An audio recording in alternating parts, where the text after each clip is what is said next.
Laverne, thanks so much. We really appreciate the McCourty brothers, the McCourty twins, Super Bowl champions. One plays for the New England Patriots, the other just finished the season with the Miami Dolphins, where he played for Brian Flores. And that question was posed by Jim Trotter of NFL Media. And we bring back the McCourty brothers. We appreciate you guys joining us and staying with us live here on BNC. Let me first pose this question to you. You guys have been very outspoken. You're one of the best follows on social media. You have your podcast where you are not unafraid, or you're not afraid, I should say, to speak your mind in regards to whatever topic there is. Is there any fear at all? You both have been in the league for over a dozen years. Is there any fear at all when it comes to speaking out and saying what might not be the most popular notion?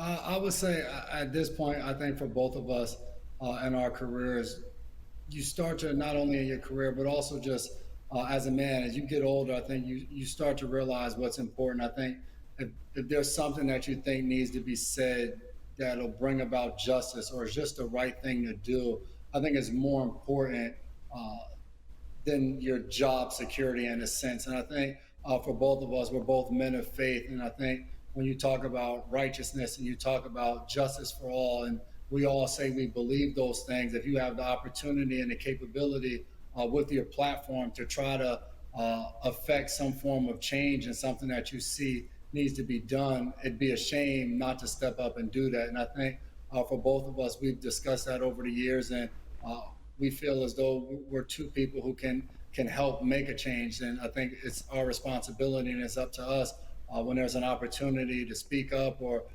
there's an opportunity for action to be done to do something about it. So I think for both of us, you don't really think about, oh, well, if I say these things, I'm going to lose my job.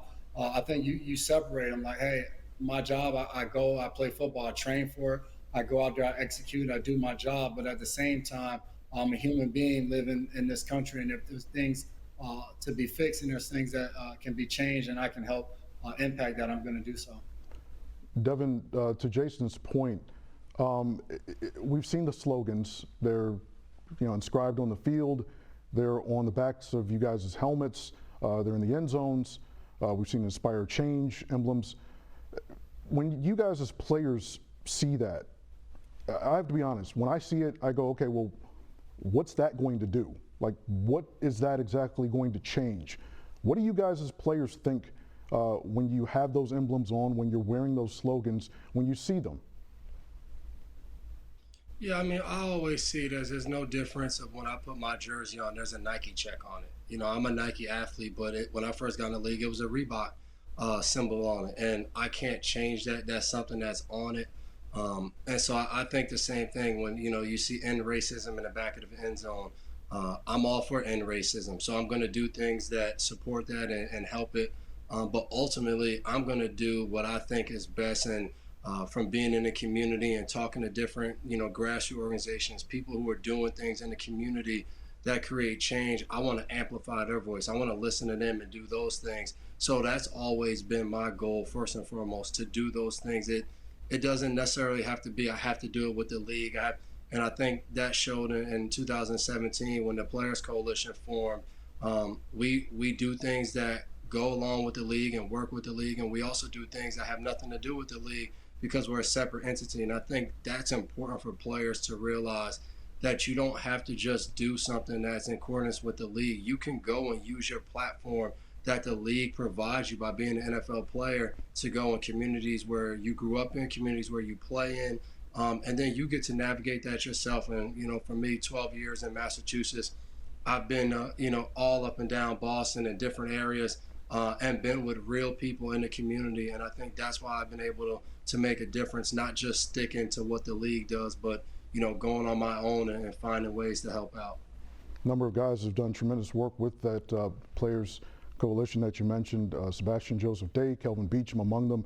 Jason, I want to ask you about this. Brian Flores alleges that Stephen Ross, the Miami Dolphins owner, offered him $100,000 for each loss during his first season in Miami 2019.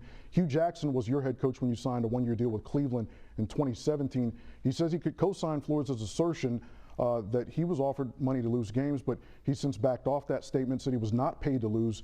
But that 2017 Browns team went 0-16. Jimmy and Dee Haslam denied the allegations that they paid or offered money to Jackson to lose. What did you sense exactly when you were in Cleveland during that difficult season? What did I sense? We sensed a lot of losing, that's for sure, like you said.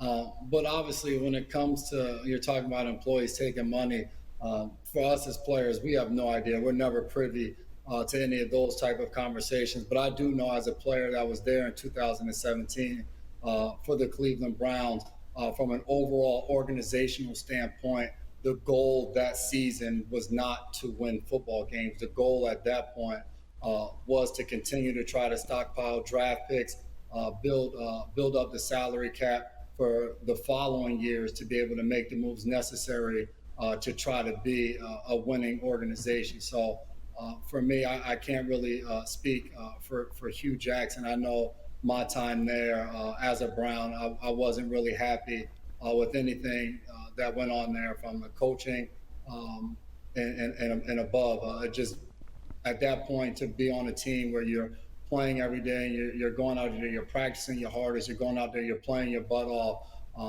and obviously you're not getting the results you want, but you also feel like, hey, like, beyond us in this locker room, are we really trying to go after? Are we really out here trying to build a championship team? And at the same time, I don't say this in ignorance. I understand the way the NFL is structured, in a sense where, for teams, if you're trying to win a Super Bowl, if you end up 7-9 at this point, where it was 16 games, 8-8, if you end up middle of the pack each and every year, you're not able to get that top draft pick, you're not able to build up the salary cap to be able to make a realistic and a legitimate run to garnish a roster to win a Super Bowl. But at the same time, of being a player on that team where you know it's a struggle, and you're looking around, we're the youngest team in the NFL, and you're just like, man, are we really trying to win?